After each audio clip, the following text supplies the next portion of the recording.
saludo a los hermanos, ¿verdad? Que a la semana que a través del Facebook ven, hermanos, el mensaje. Es de bendición saber, ¿verdad? Que algunos se conectan, otros ven el tema después, pero igual es una bendición para nosotros que puedan estar viendo el mensaje y alimentándose de la palabra de Dios. Sigamos orando por la hermana Reni para que se gloria a Dios. Vamos a leer aquí en el Evangelio, San Juan capítulo 3, el versículo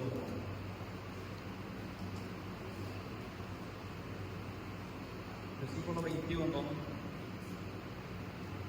ver,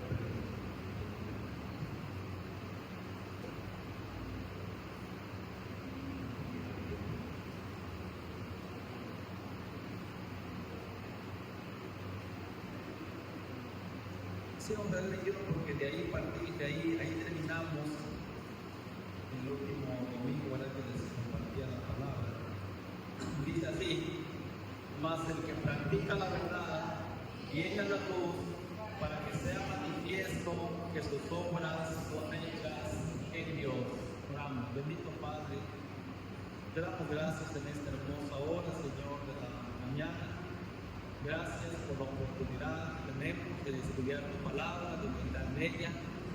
Señor, te pido grandemente que bendigas a tus hijos y tus hijas. Gracias por haberles dado la oportunidad, Señor, de venir. Y te ruego, Señor, por los hermanos, las hermanas que no llegaron, tú conoces el motivo. Padre, permite que esta palabra que se va a transmitir también en las redes sociales sea de bendición. Oh Dios eterno, en el nombre de Jesús te damos gracias. Muchas gracias, Padre. Gracias, mi Señor. Aleluya. Amén. Gloria al Señor. Pueden sentarse, hermanos. Estar atentos a la palabra de Dios en esta mañana. Les comentaba el último domingo que hablamos de esto, que fue el antepasado, que cuando dice aquí la palabra, más el que practica, se puede decir también, más el que hace la verdad. Hacer y practicar la verdad es lo mismo. Y esta es una manera que dice inusual para hablar, pero quizás el autor ya utiliza, ¿verdad? La utiliza como lo opuesto a hacer lo malo, porque ya estudiamos anteriormente que dice que el que hace lo malo no quiere venir a la luz. Ahora dice aquí más el que hace la verdad, o el que hace el bien, o el que practica las cosas buenas, no tiene ningún problema de que sus obras se puedan manifestar. Cuando se hace el bien, hermanos, uno no tiene ningún problema de que la gente hable del bien que se hace. Pero cuando se hace el mal, sí hay problemas que la gente comete el mal que uno hace. Esto es muy interesante, hermanos. Miren, ciertamente uno puede practicar o hacer la mentira tanto como decir la verdad. El que hace la verdad significa, por lo menos, el que vive honesta y consecuentemente según la verdad que Dios ha revelado en Jesucristo. Y algo que les decía, hermanos, en lo último del mensaje antepasado, es que lo que decimos tiene que coincidir con lo que hacemos. Si usted dice yo soy un cristiano, su vida debe coincidir con esa palabra. Si usted dice amar, sus actitudes deben coincidir con esa palabra. Ahora miren, dice todo lo contrario del que practica lo malo. El que hace o practica la verdad no tiene temor de que sus obras sean expuestas a la luz, porque se verá que son inspiradas por Dios y de acuerdo a su voluntad. Todo el bien, hermano, que un cristiano hace es un bien que le inspiró Dios. ¿Por qué razón? Porque sin Dios, hermano, normalmente el ser humano se inspira a hacer el mal. Y esto no quiero decir, hermano, que un inconverso no pueda hacer cosas buenas. Sí, hay mucha gente que hace cosas buenas, pero si analizamos, hermano, bien la intención que tiene al hacer cosas buenas, a veces descubre, hermano, que detrás de esa obra buena hay una intención, hermano, mala. Por ejemplo, hermano, cuando son las elecciones, van a ser las elecciones, el candidato regala muchas cosas. Mire, vamos, qué buena obra está haciendo, pero detrás hay otra intención. O sea, hay un interés detrás de eso.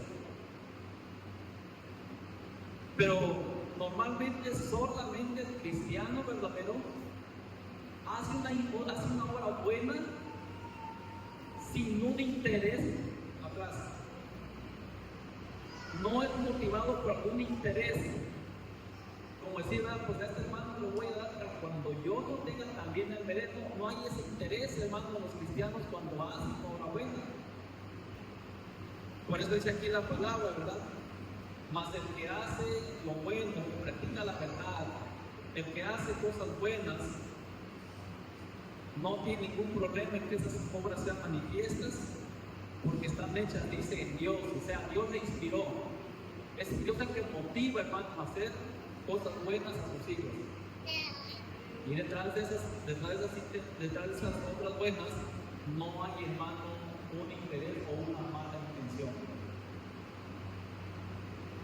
Cuando dicen Dios, significa que las obras se hacen en el poder de Dios y bajo la supervisión de Dios. Toda obra buena que usted haga está siendo supervisada por Dios. Por eso dice aquí, mas el que practica la verdad viene a la luz para que sea manifiesto que sus obras son hechas o son inspeccionadas por Dios. Así que, hermanos, cada vez que hagamos toda la buena, no digamos, ni me lo van a agradecer. Sí, es bien malagradecido. No piense ustedes. Si usted hace una obra buena, para que vivan agradeciéndole todo el tiempo, habría que pensar, ¿verdad? Si es Dios quien le está inspirando a hacer esa obra. Usted haga una obra buena y tenga esto en mente, que Dios supervisa esa obra buena y Dios lo va a recompensar. Porque si esperamos recompensa de los hombres, la recompensa de los hombres, a veces, hermano, no es equitativo, pues, o quizás le recompensen de más o le recompensen menos, pero Dios recompensa, hermano, siempre de más. ¿Están aquí, hermanos? Por eso es interesante que el creyente no tiene problemas que le supervise sus obras. ¿Sabe usted que en las dependencias de gobierno hay órganos que se encargan de supervisar las obras? Y creo que le llaman la Contraloría, donde llegan supervisores a ver si va a cuadrar lo que hicieron con los números que van a reportar. Y cuando no cuadra, hermano, ¿verdad? Que esta calle, ¿verdad? Llevó 100 bolsas de cemento, pero aquí dice 300 bolsas. Ahí empiezan los problemas y empiezan, ¿verdad?, a falsificar las notas y a buscar a quienes hagan facturas alteradas. El creyente no tiene necesidad de hacer eso, hermano. No tenemos que hacer eso. ¿Por qué? Porque el cristiano debe ser una persona transparente. Si yo digo que esta Biblia costó 100 pesos, no costó 100 pesos. Y No tengo por qué decir, valió 200, den usted mis 50 ganar. No. ¿Sí me explico? Entonces no perdamos de vista que nuestras obras buenas las supervisa Dios. Y si le ponemos lo que le quitamos, no va a pasar, hermano, la Contraloría, ¿verdad? No va a pasar la prueba. Ahora miren, en este Evangelio de Juan hay una relación muy estrecha entre el ser y el hacer. Una cosa es el ser y otra es el hacer, y hay una relación ahí muy estrecha. Es decir, entre el carácter de una persona, por un lado, y la práctica de hacer lo bueno o lo malo por el otro. O sea, no nos preguntan, ¿usted es cristiano? Yo digo sí, soy cristiano. ¿Usted es evangélico? Yo soy evangélico. Y la verdad no es un honor ser cristiano, es un honor ser evangélico. Ese honor tenemos que defenderlo con nuestra forma de vivir. ¿Me explico? Y fíjense, hermano, que cuando el creyente es consecuente con sus palabras y sus actos, sus hechos, el mismo enemigo, hermano, se cuadra delante del creyente. El mismo enemigo, hermano, no tiene que decir. Siempre que viajamos, hermano, tenemos experiencias bonitas. El sábado pasado, el viernes pasado que viajamos, hermano, me pasó David a Miguel Alemán, y luego a la Unión. Saliendo ya ante el barrio de la Junta, después de la Junta, ahí estaban, hermano, las autoridades haciendo operativos. Iba manejando, me pararon, y luego ven que todo lo que dice la camioneta enfrente, y lo que dice la portezuela. Y me dijo, ¿dónde van? ¿Usted qué se dedica? Me dijo. No, es un pastor. Me dijo, pásate. O sea, nunca roba nada más. Para pasar con mi esposa, Miguel Alemán, y primero fuimos a la Unión, luego Miguel Alemán, yo un poco tarde, ya cerca de las 6 de la tarde, y estaban 4 personas antes de la comunidad. Yo estaba como un rey también, y mal ignorado el hombre. Y antes de la gente me preguntó, hermano, me acerqué, y ya se volvió y dijo, allá lo van a revisar, dijo, allá lo van a revisar. Supe que no quería hablar conmigo, ¿verdad? Quizás se avergonzó porque el lado estaba, pero no tenía nada que ver que estuviera ahí. Y cuando llegué donde estaba ese hombre, eran ellos, me dijo,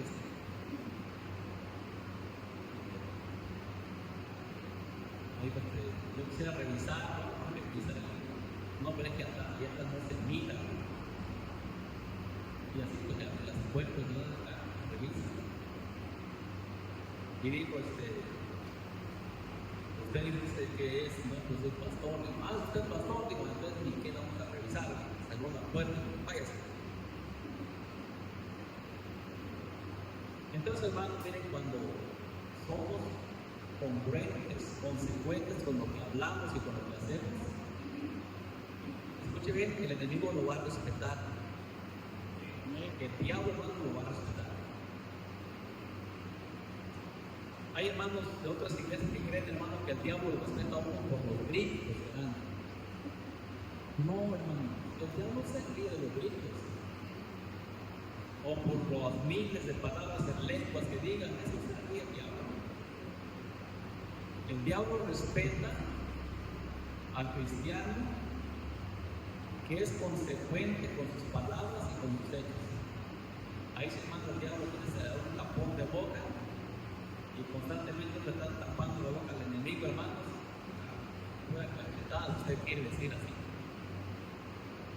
Por eso, hermano, dice aquí el Señor, pues el que practica la verdad no tiene problemas. El que hace las cosas bien no tiene problemas. Gloria a Dios.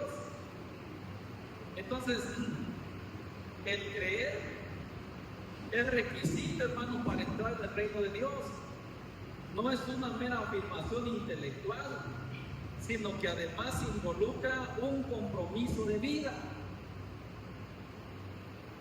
Y yo, hermano, fíjense, Le voy a decir una cosa, voy a ver mi corazón. A veces me da tristeza que aquí somos pocos. Pero ¿sabe qué pienso cuando encuentro eso en la palabra del Señor? Que aunque seamos pocos, somos personas que hemos hecho un compromiso de por vida con Dios. Porque miren, hay iglesias, hermanos, que están reventando, de personas reventando, de gente ya no cabe más. Pero la mayor parte no tiene un compromiso de por vida. Y nosotros debemos, hermano, de entender que creer en Cristo Jesús es el requisito para entrar en el reino de los cielos, que no es una mera afirmación intelectual, sino que además involucra un compromiso de por vida. Yo cuando entregué mi vida al Señor, lo entregué para siempre. Y usted, si ha entregado su vida a Cristo, debe haber sido para siempre también. Porque hay personas que como que gracias a Dios luego se la quitan. Si no, pues es que mira, mejor lo voy a dirigir de un tiempo. Y ya que la hacen pedazos, ahí se la quedan para el Señor. Ya que el Señor se las medio compuso, digo, ahí se vuelve a hacer. No, hermano, es un compromiso de por vida. Gloria a Dios. Ahora mire, hasta aquí, hermanos, termina, ¿verdad?, esta sección. Ahora vamos a pasar a otra sección de este mismo capítulo. Y en esta sección que vamos a pasar, hermano, es del versículo 22 hasta el final. Pero en este pasaje, hermanos, en Juan 3, del 22 al 36, encontramos el último testimonio que Juan el Bautista da a favor de Jesucristo. Y podemos decir, hermano, el último porque lo que habla después ya habla, hermano, de todo lo que Jesús hizo. Recuerden que en este capítulo que estamos estudiando, Juan el Bautista le está diciendo, ¿verdad?, a la gente que es el Cordero de Dios. Y aquí se narra, ¿verdad?, la plática que tiene Jesús con Nicodemo. Pero ahora vamos a entrar a esta otra sección. Dice que esta sección se puede dividir en tres y todas están relacionadas con Juan el Bautista y su testimonio de Jesús. Y miren que del 22 al 26 encontramos una pregunta acerca del rito de la purificación. Vamos a estudiar. Del 27 al 30 tenemos la respuesta de Juan el Bautista. Y del 31 al 36 tenemos la reflexión que hace el autor de estos pasajes. No creo que nos alcance, hermanos, el tiempo, pero vamos a avanzar, hermanos, hasta donde se pueda, porque es sumamente interesante, ¿verdad?, de que vayamos viendo detenidamente estas cosas. Primero, tenemos una pregunta acerca de la purificación y vamos a leer el texto que es del 22 al 26. Como está en la pantalla, leen conmigo. Dice: después de esto vino Jesús con sus discípulos a la tierra de Judea y estuvo allí con ellos y bautizaba. Y Juan bautizaba también en Enón junto a Salim, porque había allí muchas aguas, y venían y eran bautizados, porque Juan no había sido aún encarcelado. Entonces hubo discusión entre los discípulos de Juan y los judíos acerca de la purificación.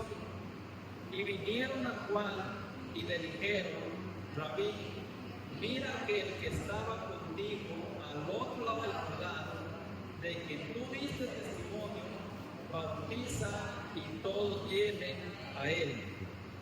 Hasta ahí lo vamos a dejar.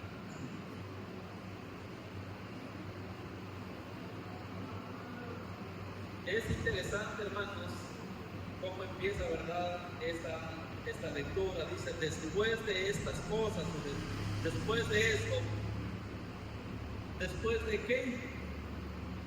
Bueno, se refiere, hermano, a los eventos registrados.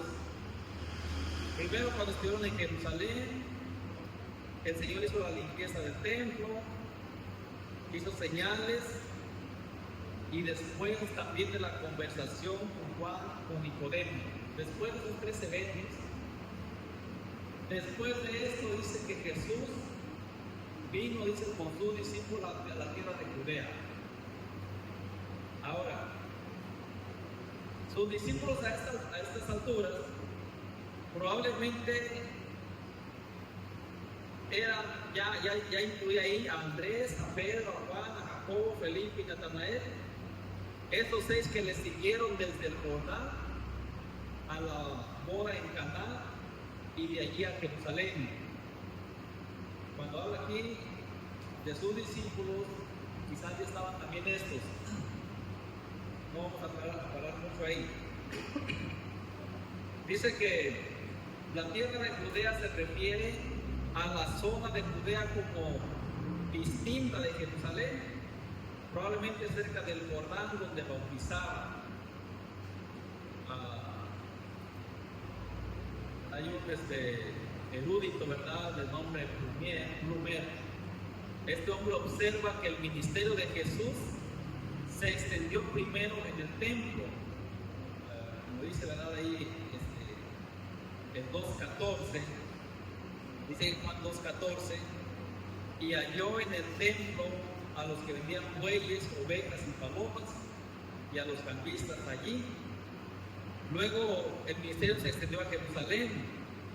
En 2.23, el versículo 23 después dice, estaban en Jerusalén en la fiesta de la Pascua, muchos creyeron en su nombre, viendo las señales que hacía.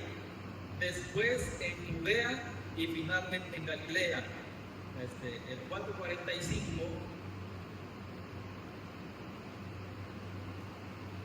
dice el 4.45, cuando vino a Galilea, los galileos le recibieron, habiendo visto todas las cosas que había hecho en Jerusalén en la fiesta, porque también ellos habían ido a la fiesta.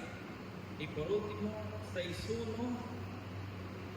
dice, después de esto, Jesús fue al otro lado del mar de Galilea, el de Tiberias. Estos pasajes, hermanos, es para corroborar lo que este erudito dice, que el ministerio de Jesús se extendió primero en el templo, luego en Jerusalén, después en Judea y finalmente en Galilea. Dice que pasaba allí con ellos pues un buen tiempo.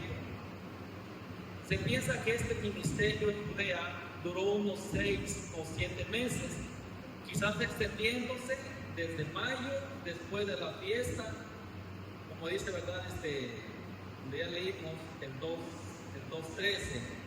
A ver, leemos luego el 2.13 y luego avanzamos ya.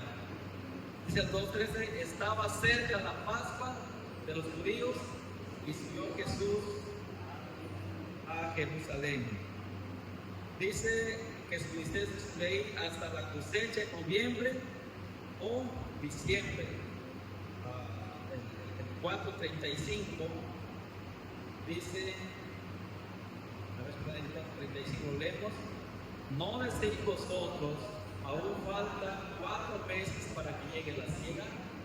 He aquí os digo, alzad vuestros ojos y cuidad los campos, porque están blancos para la siega. Entonces dura más o menos de 6 a 7 meses ahí el ministerio del Señor Jesús. Ahora, regresando, hermano, al texto que estamos estudiando, dice ahí el versículo 22. El versículo 23 dice, Juan, pasamos ahí en 23:22, Juan bautizaba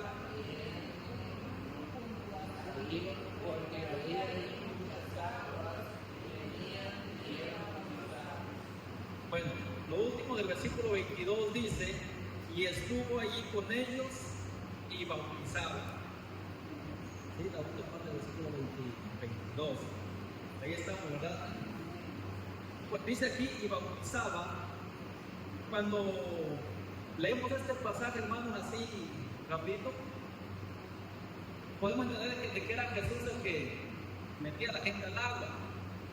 Pero más adelante aclara que en realidad quienes bautizaban eran sus discípulos y no era él. Le explico esto porque miren esta nota. Dice que cuando dice y bautizaba, dice que es un verbo imperfecto que indica acción extendida. Da la idea de que Jesús mismo administraba el bautismo, pues su nombre figura como sujeto del verbo, o sea, como que era Jesús el que metía a la gente al agua. Sin embargo, luego se aclara que el encomendado que él había encomendado esta tarea a sus discípulos, como dice el 4.2. A ver, leemos el 4.2, luego regresamos. Dice el 4.2. Aunque Jesús no bautizaba, sino sus discípulos. Entonces, hermanos, estas son unas breves aclaraciones, no vamos a entrar mucho ahí. Ahora sí, mire, sus discípulos bautizaban en nombre de, o sea, en nombre de Jesús, bajo la instrucción de y con la autoridad de Jesús. Con este ministerio, Jesús estaba identificándose con el bautismo y aprobando el rito que éste administraba. Ahora miren, este bautismo tendría especialmente el mismo significado que el de Juan el Bautista, es decir, una señal de arrepentimiento y limpieza de corazón en preparación para el reino que Jesús vino a inaugurar. El bautismo que Cristo ordenaba a sus discípulos que hicieran no difería en nada al bautismo de Juan. Y esto lo tenemos que ver, hermanos, porque aquí, hermano, van a hacer una discusión. Van a hacer ahí, ¿verdad?, un celo, que ese celo ha sido de por vida en muchos líderes religiosos. ¿Estamos aquí? Dice que aquí en el principio del ministerio público del Señor Jesús, el significado de Enón, aquí en el versículo 3, dice que Juan bautizaba en Enón y también bautizaba en Salim.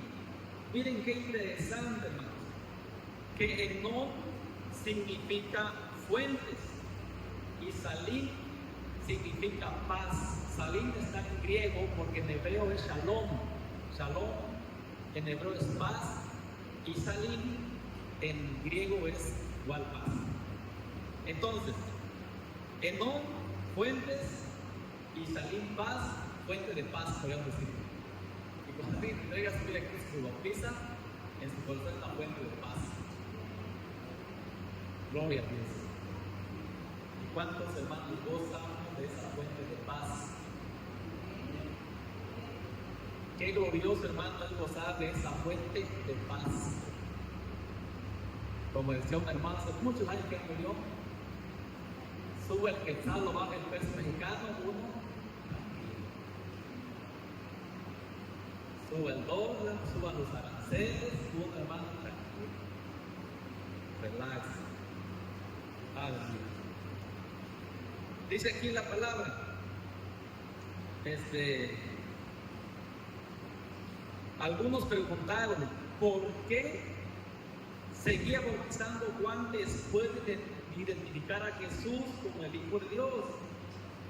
¿No estaría en competición con Jesús?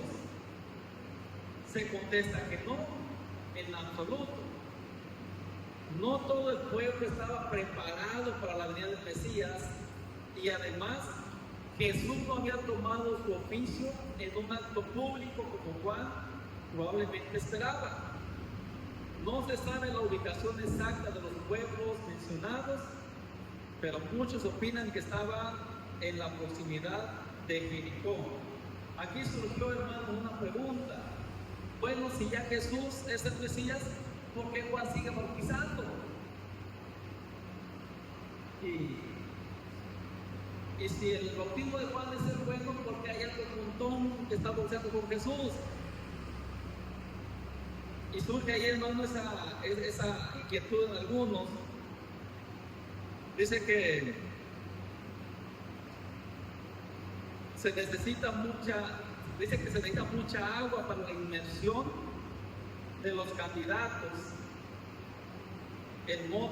para llevar a cabo el modo vivo del bautismo. Por eso Juan bautizaba en estos lugares.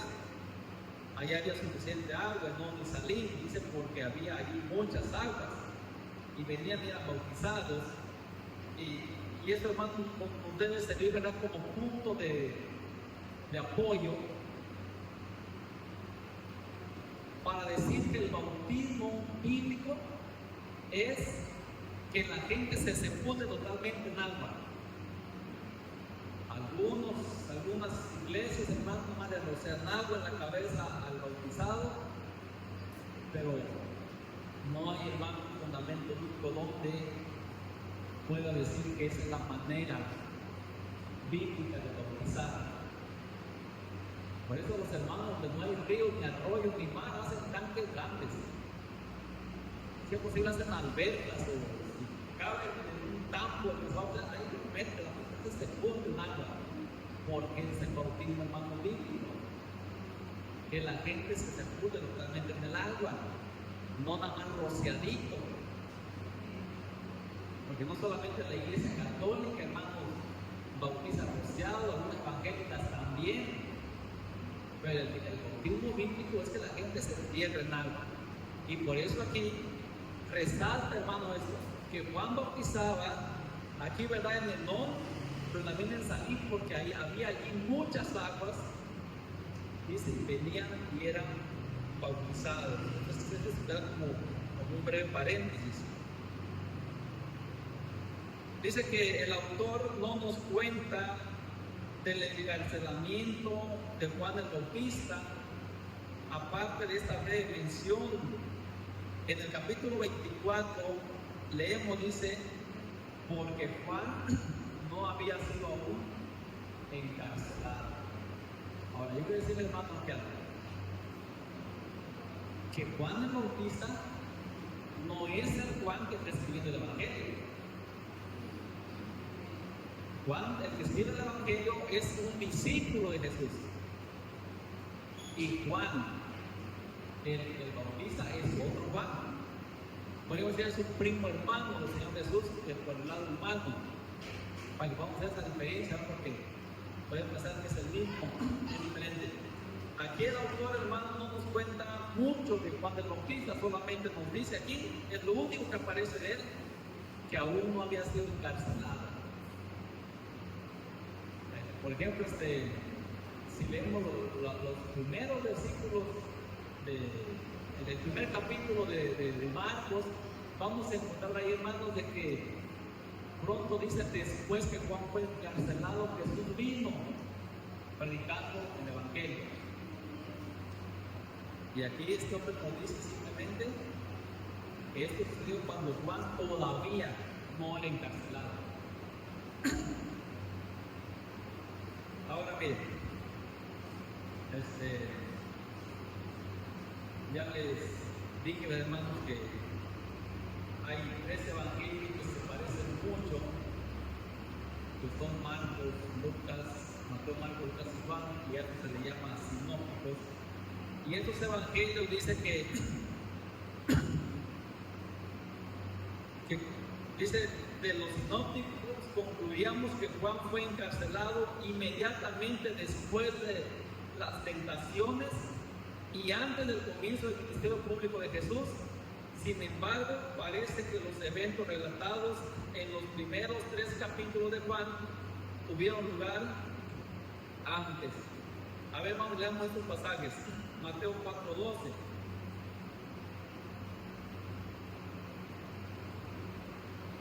dice Mateo 4:12. Cuando Jesús oyó que Juan estaba preso en Galilea, Marcos 1:14. No, es Marcos 1:14. Dice, después que Juan fue encarcelado, Jesús vino a Galilea predicando el evangelio del reino de Dios. Y Mateo 4:12, donde ya leímos, dice, ¿verdad?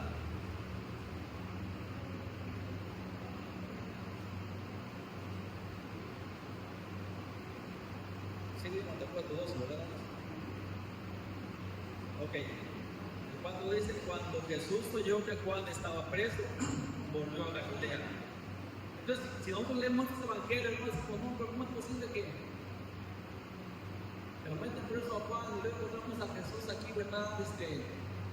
Bautizando y encontramos a Juan allá en otro lugar? No. Ahí es donde se crean, hermanos, las aparentes contradicciones de la Biblia.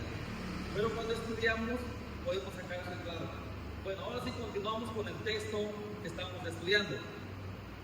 Dice entonces, es una conclusión continuativa o de consecuencias. Por lo tanto, vamos a regresar, hermanos, a Juan, para que ya nos ubiquemos en el pasaje que estamos estudiando. Aleluya.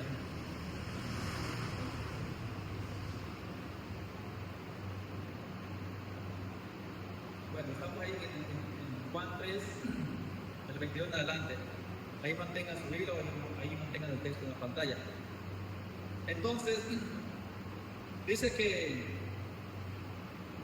hay una dificultad de interpretación que no se identifica al judío. Miren, leamos, hermano, el versículo 25. Aquí voy a enseñarles algo. Dice el 25. Entonces hubo discusión entre los discípulos de Juan y los judíos acerca de la purificación. ¿No se sale otra versión ahí de la Biblia?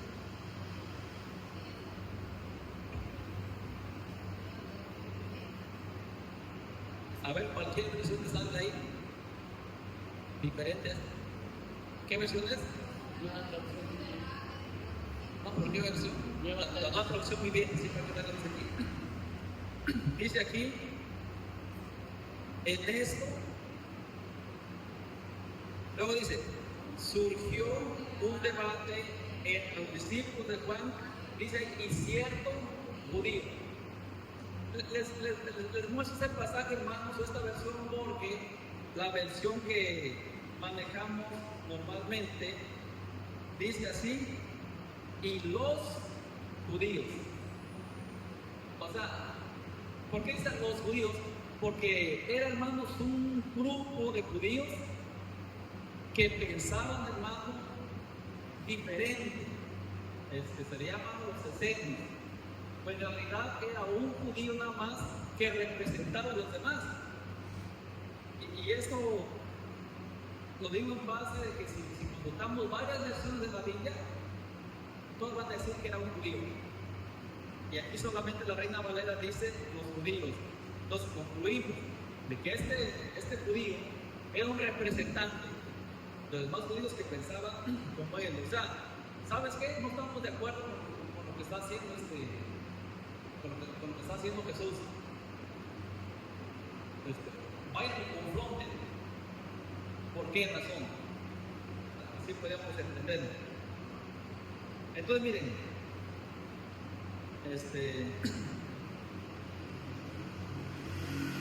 dice que basados en este hecho, algunos suponen que el bautista había tenido contacto con ese grupo, o sea, con el grupo al cual pertenecía este judío, y lo había refutado, dando lugar en esta ocasión a una discusión entre los discípulos de Juan y un representante de la secta de los esenios.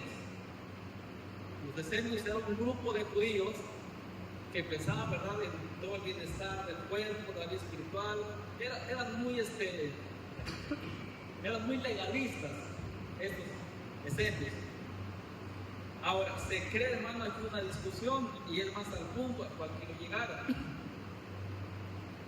Hubo una discusión entre los judíos y un judío representante de los esenios acerca de la purificación.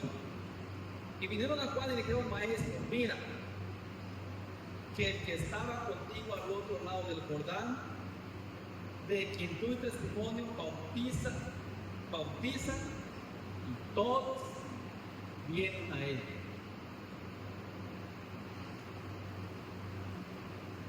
Este grupo, hermanos, o estas personas pueden ser los representantes de muchos en la actualidad ahora, que se llenan de celo porque los hermanos de otras iglesias también predican el evangelio, también bautizan, y a veces bautizan más personas que nosotros, o bautizan más personas que otras iglesias. Y dicen: ¿pero por qué? Y aquí dijeron: ¿pero por qué aquellos también? O sea, ¿por qué no se les impide que hagan ese trabajo? Y Juan va a responder, hermanos, como deberíamos responder nosotros a nosotros mismos cuando quiere entrar, hermanos, un espíritu de celo al ver que otros hermanos de las iglesias se están bautizando a la gente. Y ellos argumentaban: pero es que no les dieron estudio, pero es que no los doctrinaron. Hermanos, esto a lo mejor no. Ya bautizaron 10, 20, gloria a Dios. ¿Cómo, hermanos? Gloria a Dios. Más bien nos deberían de motivar, hermanos. Así, ¿por qué no bautizamos gente aquí? ¿No será que por flojo no estamos bautizando gente? No estamos invitando a la gente a que venga a Cristo, y aquí están invitando constantemente a la gente. ¿Por qué hay que estar bautizando? Voy a decirle que no bauticen. No. Dice la palabra del Señor, hermanos, y por todo el mundo y publicar la palabra de la criatura, el que creyere. Y si la gente se bautiza porque creyó, hermanos, deberíamos brincar de alegría nosotros. Me decía una hermana de esta iglesia: hermanos, que mi hijo va a otra iglesia y se va a bautizar. Así que este sábado no voy a asistir yo al templo, digo, porque mi hijo se va a bautizar. ¿Puedo? Por supuesto que puede, hermano. Por supuesto que puede. Es un día tan alegre, es un día tan glorioso en que su hijo se va a bautizar. Aunque no se bautice en la iglesia donde va usted. Si es una iglesia evangélica, cristocéntrica, gloria a Dios.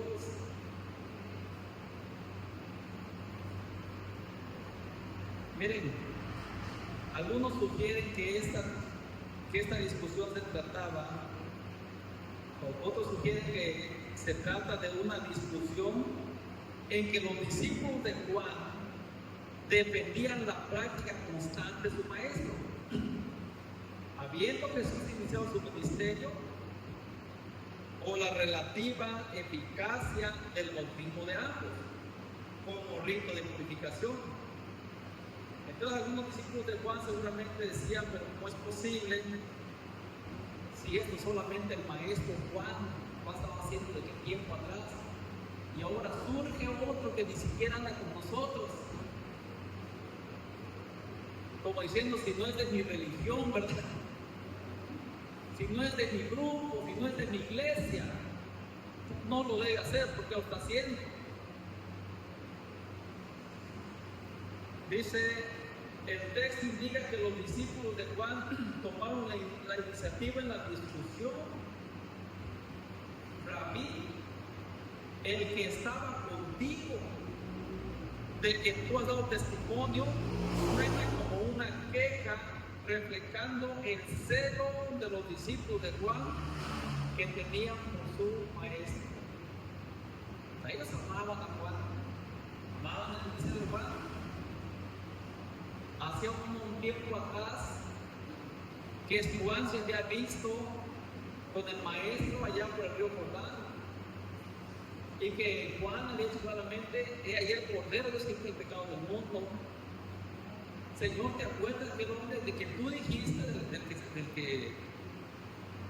del que nos dijiste que era el Cordero? Bueno, ahora anda bautizando por allá la gente. No lo debe hacer, seguramente dijeron. Como decían, la verdad manda a impedirlo. Nos falta, hermano, mucha madurez. Nos falta mucha madurez en cuanto a las relaciones que debemos tener, hermano, con hermanos de otras iglesias. Que si no lo hacen como nosotros lo hacemos, entonces no están bien. El pastor Andrés tiene una palabra para esto. Dice: si Dios les dio esa luz y a nosotros nos dio otra luz, cada quien con la luz que Dios te ha dado.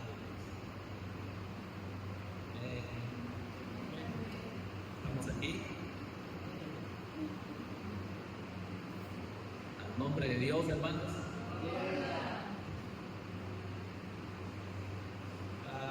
Miren, a estos discípulos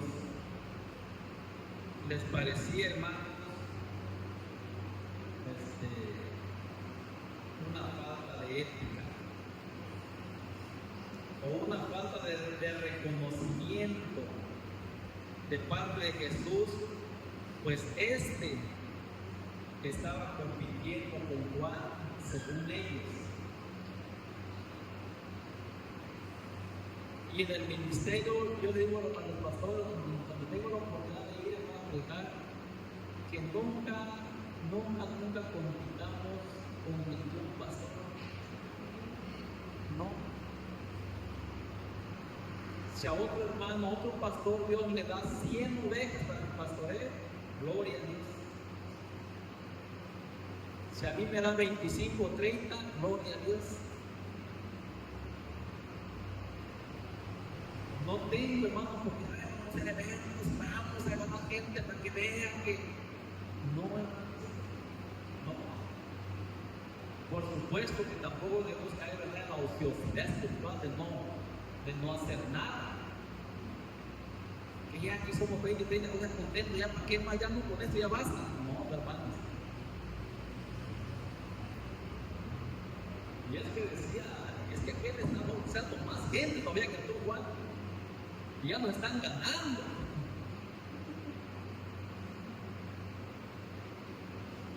De la discusión con un judío, corren a su maestro para informarle y quejarse de algo alarmante. Mira, maestro,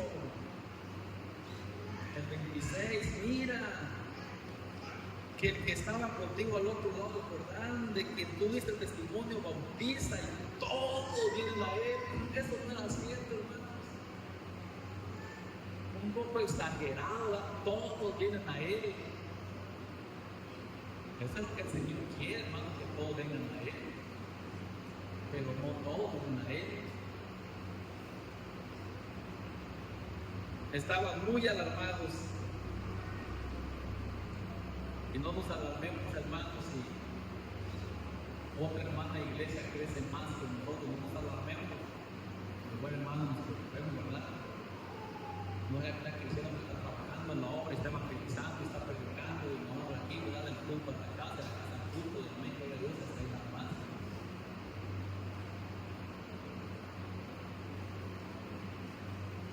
Ahora miren, aquí él está bautizando y todos se vienen a él. Los verbos en el tiempo presente pintan un cuadro gráfico de una acción desarrollándose en ese momento. Según los discípulos de Juan, Jesús no solo estaba compitiendo con su maestro, sino que estos estaban alarmados porque las multitudes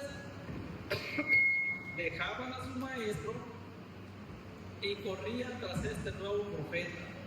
Todo esto había en la mente de los discípulos de Juan. Todos es una exageración que revela el grado de indignación de ellos.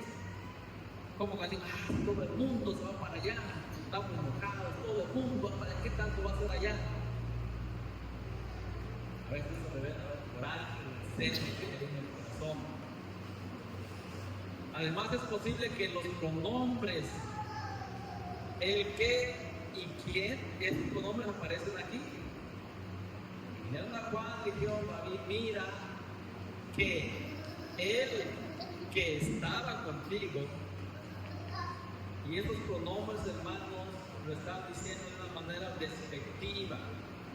Nótese que no usan el nombre propio, no dijeron, mira Juan, el Señor Jesús, tú nos dices testimonio de ese. Nunca debemos empezar a hacer nada de otro hermano. ¿Te acuerdas de ese hermano que estaba allá? Esa hermana, o sea, ya pues mostrando un enojo contra esa persona. Y aquí los discípulos estaban mostrando un enojo contra Jesús. No lo habíamos visto, ¿verdad? No hemos tenido que así es. Estaban mostrando un enojo. Y nunca usted hable mostrando un enojo contra su hermano, contra su hermana. Ahora, a ver cómo con el tiempo, porque ya el tiempo ya me está ganando. Ahora miren, hermanos, notemos la respuesta de Juan el Bautista. ¿Qué dice, hermanos, del 27 al 30? Respondió Juan y dijo, no puede el hombre recibir nada si no le fuera dado del cielo. Y vosotros mismos me sois testigos de que dije, yo no soy el Cristo. El que tiene la esposa es el esposo, mas el amigo del esposo que está a su lado y le oye, se goza grandemente de la voz del esposo. Así pues, mi gozo está cumplido. Es necesario que él crezca, pero que yo. ¿Qué les parece, hermano, la respuesta de este hombre de Dios? Así debería aplacar todo pastor a las ovejas, ¿verdad? Que están alarmadas porque aquí otra iglesia está creciendo. Tranquilo, hermano, tranquilo, estamos trabajando para el mismo patrón. Estamos trabajando para el mismo rey. Estamos trabajando para el mismo Señor. Una traducción más literal, reflejando el énfasis de la doble negación, sería: no puede un hombre recibir ni una cosa. Cuando dice aquí, Juan respondió Juan y dijo: nada puede recibir el hombre si no le da de arriba. No puede un hombre recibir ni una cosa. Juan calma la excitación celosa de sus discípulos con la declaración de un principio espiritual. Ya está creciendo la iglesia, es Dios. Y usted llevando a la gente para allá, o le está trayendo para acá y no para allá, es algo. ¿Qué quiero decir, hermano? Jesús con sus discípulos andaba trabajando en la obra de Dios. Juan con sus discípulos andaban trabajando en la obra de Dios. Yo quiero junto con ustedes, hermanos, trabajar en la obra de Dios. Y mis amigos pastores quieren trabajar con su congregación en la obra de Dios. Porque peleamos, porque vemos con recelo,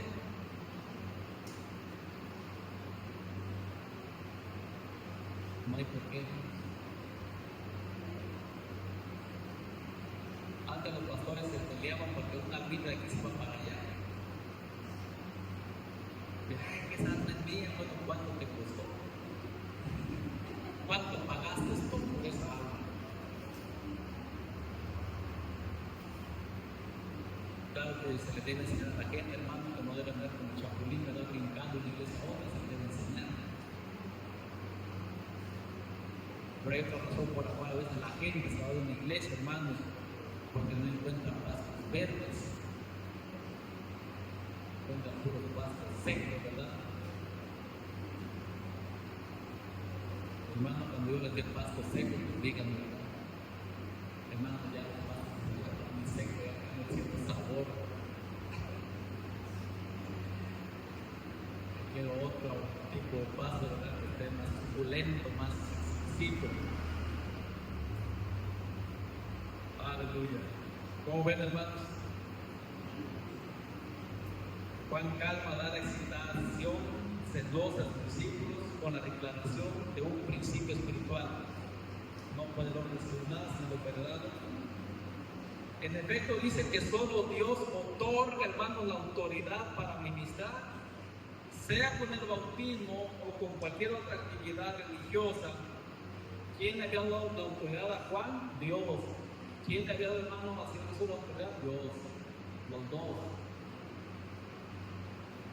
No se sabe si Juan estaba pensando en la autoridad para su propio ministerio, para el de Jesús o para el de ambos.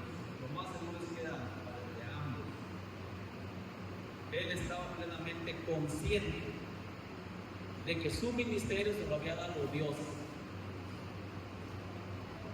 Y hermanos, no hay cosa más hermosa que estar conscientes de esa verdad.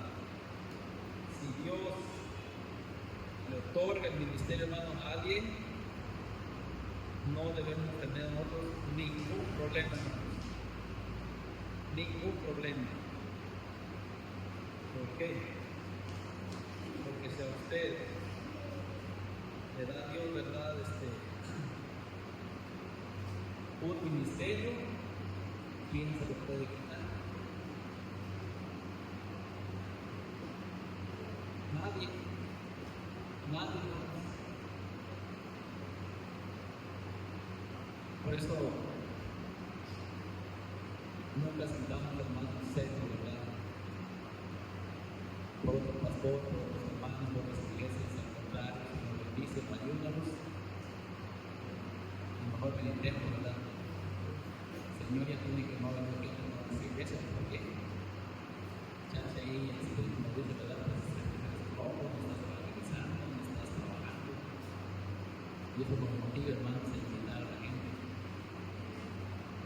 Y no, pues, hermano, ¿quién estaba en esta discusión? Los discípulos. Los discípulos. No es responsabilidad solamente de un pastor y la iglesia crezca. Es responsabilidad de todos.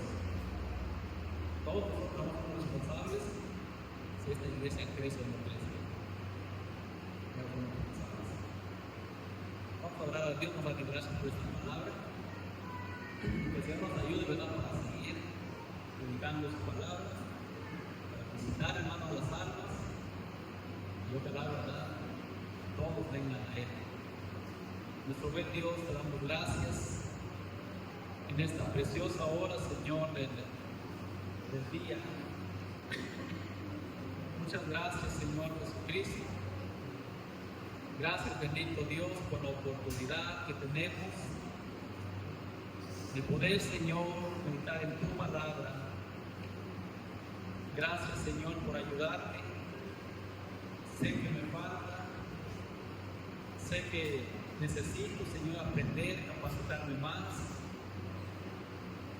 Dios mío, pero lo hago, Padre Celestial, con todo mi corazón, me esfuerzo, Padre, por traer esta palabra a tus hijos. Señor, quiero estar plenamente consciente que tus hijos vienen por la palabra, Señor, que se predica. Quiero estar, Señor, amoroso, contento, porque cada hermano ha hecho un compromiso de por vida, que a pesar de lo que podamos atravesar, Señor, problemas, cansancios, cualquier sufrimiento que podamos pasar, Señor, nada de eso borrará el compromiso que hemos hecho contigo, Señor, que es para siempre. Gracias por en esta hora, Padre Celestial, por la palabra. Gracias por la vida de mis hermanos y mis hermanas. Gracias porque ellos, Señor, se han esforzado para estar aquí, Señor, para escuchar tu palabra. En esta hora, Señor, del día, te damos gracias en el nombre de Jesús. Y oro a ti, Señor, por las personas que han de escuchar este mensaje, que también ellos puedan ser bendecidos y que su fe pueda, Señor, crecer y fortalecerse a través de esta palabra. Oramos a ti, Padre, en el nombre de Jesús. Gracias, Señor. Gracias.